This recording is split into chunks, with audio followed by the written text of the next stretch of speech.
Arsenal, Arsenal, Arsenal, Arsenal, Arsenal, Arsenal, Arsenal, Arsenal, Arsenal, Arsenal. Oh, Arsenal gonna win. Arsenal tunaenda kushinda league na tunaenda kushinda UEFA. Jana Man City ka draw dhidi ya Everton. Sasa ni hatari sana, goli 3-3. Katika upande wa Man City goli zilifungwa na Jeremy Doku pamoja na Haaland. Ni hatari sana. Kwa upande wa Everton goli zilifungwa na Jack Barry pamoja na Oblien. Sasa ni hatari sana.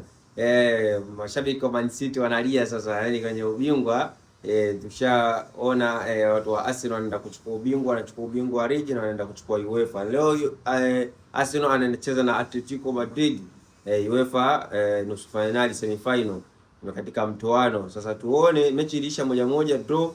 Sasa tuone nani leo atakayeibuka mbabe.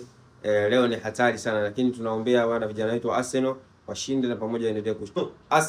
Arsenal mechi nyingine ilikuwa mechi ya Chelsea pamoja na Nottingham Forest.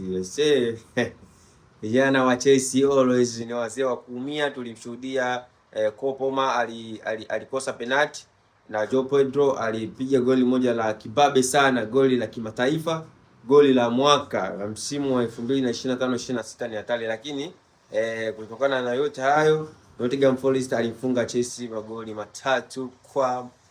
Ni hatari sana. Vijana wa Nottingham Forest wako vizuri kinyama.